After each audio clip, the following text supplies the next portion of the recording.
locked in a metal tomb at 30 degrees below zero. The golden boys of Rugby faced a hunger that rewrote their souls. They made a pact in blood: eat or die. Discover the terrifying truth of the miracle in the Andes. The ice groans like a dying giant beneath their boots.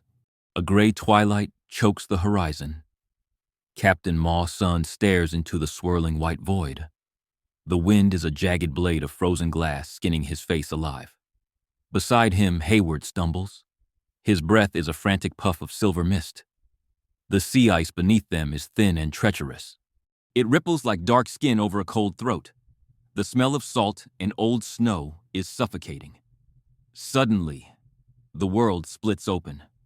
A sound like a cannon shot echoes across the raw sea. A black crack zippers between their feet. The ocean below is an inkwell of absolute zero. There is no scream, only a splash. McIntosh reaches out with fingers blackened by frost. His nails are cracked and bleeding. He grips the edge of a drifting floe. The water is 1,000 needles stabbing his heart. He smells the ozone of the coming gale. The blizzard descends in a wall of solid white. It erases the footprints. It erases the man. The ice plates grind together with the sound of breaking teeth. The darkness swallows the last spark of human warmth. Back at the shore, the others wait by a guttering blubber lamp. The air inside the hut is thick with the scent of soot and rotting gums. They stare at the door as the wood shudders under the storm. How did the heroes of the Empire become the ghosts of the ice? Why did they walk into a trap they saw coming for 1,000 miles? The wind howls the answer, but no one is left to hear it. The month of May in 1915 arrived with the scream of frozen air. The steamship Aurora sat huddled against the cliffs of Cape Evans. She was a frail skeleton of wood and iron anchored to the edge of the world. Inside the belly of the ship, the men felt a false sense of peace. They spoke of the mission ahead and the great southern road they would build. Then, the Antarctic night bared its teeth in a gale of madness. The wind hit the hull with the force of a falling mountain. Thick iron cables snapped like dry twigs in the dark. The ship groaned as the sea ice beneath her began to shatter into 1,000 jagged gray knives. 10 men stood on the barren shore, watching the lights of their homes slide into the mist. The Aurora was being dragged out to sea by the relentless grip of the pack ice. She vanished into the white wall of the storm. They stood motionless as the sound of the engines faded into the roar of the wind. Everything was gone. The extra clothes and the heavy tents were drifting toward the horizon. The medicine and the bulk of the food were vanishing. The realization settled over them like a shroud of lead. They were stranded on a continent that does not permit life. They possessed only the rags on their backs and a few boxes of supplies in a nearby hut. They were shadows in a land of ghosts. Captain McIntosh turned his face away from the empty bay. The mission remained, even if the ship was lost. They were the bridge for an expedition that did not know they were dying. The silence of the hut at Cape Evans was heavier than the storm outside. They sat in the flickering light of a single candle. The wood of the walls popped and cracked as the temperature plummeted toward 40 degrees below zero. They looked at their thin boots and their light wool coats. They were equipped for a walk in the park, but they faced a march of death. The ice shelf stretched out before them like an infinite white desert. The ghost ship was gone, but the duty remained. They would have to scavenge for rags and burn seal blubber to survive. They would have to become beasts to cross the ice. The first step into the void was the hardest. The Antarctic night settled in for the long haul. It was a cold that did not just chill the skin. It froze the very concept of hope. They were now the forgotten players in a tragedy written in the stars. The decision was a heavy stone cast into a frozen lake. They had no proper sledges or windproof suits. McIntosh looked at the vast white void and gave the order to march. The duty to Shackleton was their only law. They scavenged for scraps in the old hut left by dead explorers. They used rusted needles to sew together rough sacks made of canvas and burlap. Their clothing was a patchwork of desperation. They were beggars on a journey of kings. Then, the dogs began to die. The cold was a cruel predator that hunted the weak. One by one, the animals collapsed in the snow. Their hearts simply stopped beating in the sub-zero silence. The howling faded into a terrifying hush. Without the dogs, the men became the beasts. They strapped the heavy leather harnesses across their own chests. They leaned forward until their faces almost touched the ice. They pulled the sledges with the slow rhythm of the damned. The weight was a physical enemy that crushed their spines. Every mile was paid for in blood and bone. The Ross ice shelf stretched forever like a white sheet over a grave. The horizon was a flat line of indifference. The first signs of the rot appeared in the month of October. Scurvy is a silent thief that steals a man from the inside out. Arnold Spencer Smith felt his gums soften and turn a sickly shade of purple. His teeth loosened in their sockets like pebbles in mud. Old scars from his childhood began to split open and bleed.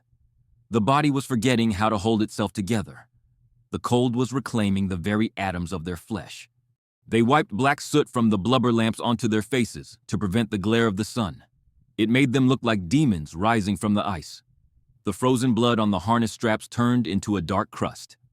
They marched through a world where time had no meaning. The wind was a constant roar that scoured the skin from their cheeks.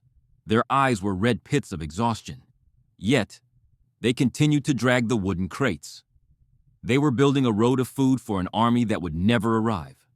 Every depot they laid was a monument to a ghost. Their joints creaked like the wood of a ship in a storm. The pain was a constant companion.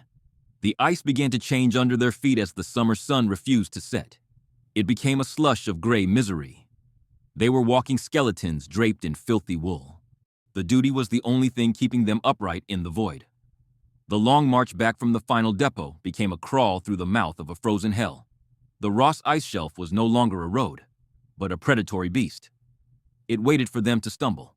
Arnold Spencer Smith collapsed into the drifts as his legs finally betrayed him. He could no longer stand against the driving gale. His comrades looked at him through masks of ice and saw the shadow of the grave. The sensory horror of the march was absolute. Scurvy had turned their mouths into chambers of rot. Their gums were swollen and blackened.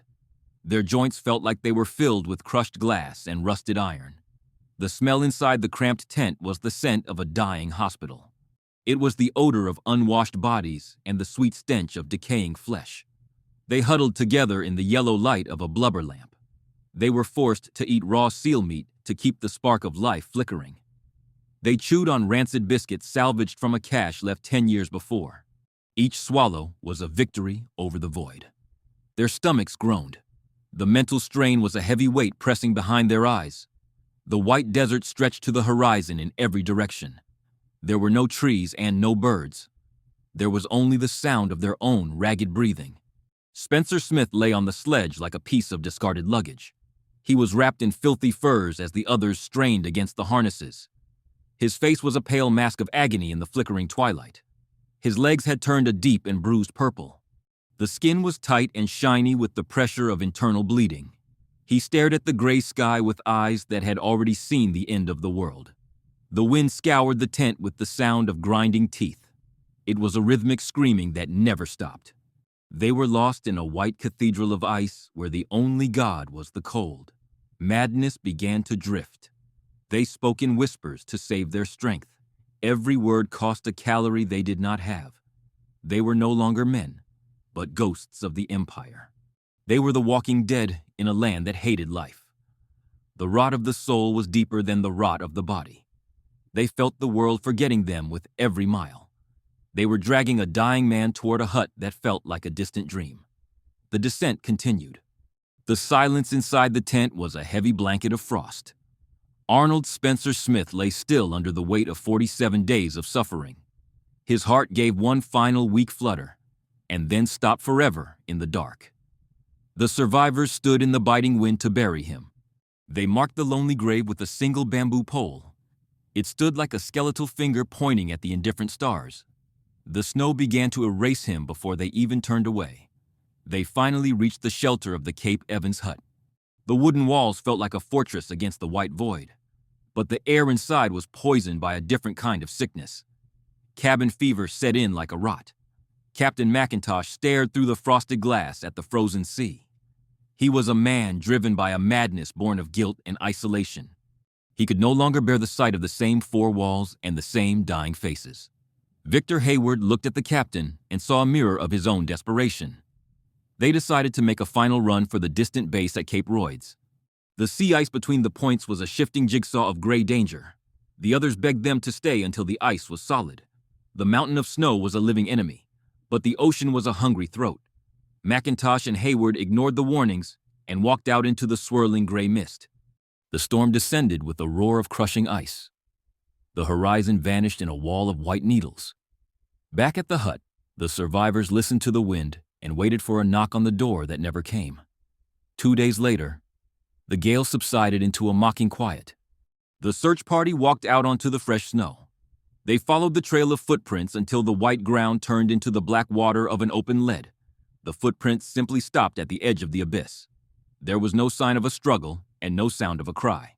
The black water lay flat and still like a mirror. The mountain of ice had taken its payment. The men at the hut were now 7 mummies trapped in a wooden box. They stared at the empty bunks of their leaders. The mission was a ghost, and they were its terrified keepers. The Antarctic night grew even colder. They lived in a world of shadows and soot. The silence of the dead was louder than the wind. They waited for a ship that might never come. They were the forgotten souls at the very edge of the map. The month of January in 1917 brought a sliver of hope to the frozen edge of the world. 7 men sat in the gloom of the Cape Evans hut. They looked like mummies wrapped in layers of filthy wool. The sound of a steam whistle tore through the frigid silence. It was a ghost from a past life calling to them from the bay. The Aurora had returned.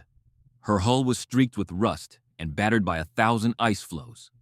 The survivors stumbled onto the shore with eyes that could no longer process the sun. They were gaunt and hollowed out by the hunger. Their skin was the color of old parchment stained by years of soot and seal blubber. The rescuers looked at the men and saw walking corpses. The joy of the meeting was short-lived and bitter. The survivors asked of Shackleton and the great crossing they had sacrificed their lives to support. The news was a physical blow to their broken spirits. Shackleton's ship Endurance had been crushed by the ice thousands of miles away. The transcontinental expedition had never even begun. The depots they built were useless piles of crates. Every mile they had dragged those sledges was for nothing. Every tooth lost to scurvy, and every frostbitten toe was a payment for a mission that vanished into the void.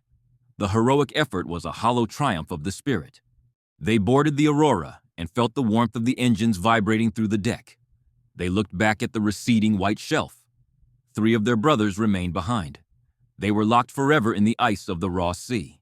Spencer Smith lay under his bamboo pole. McIntosh and Hayward were dissolved into the salt of the deep. The Antarctic night was reclaiming their footprints. The snow was a white sheet covering the evidence of their agony. The ship turned north toward the world of the living. The survivors sat in silence as the ice blinked out of sight. They were the forgotten actors in a tragedy that the world would soon overlook in the shadow of war. The legacy of the Ross Sea Party is written in the silence of the ice huts. It is a story of duty without reward. It is the cold truth that nature does not care for the courage of men or the glory of empires. The white desert remains indifferent to the suffering of those who cross its spine. The mountains of ice do not remember the names. Only the wind continues to howl through the empty rooms where ghosts once waited for a ship.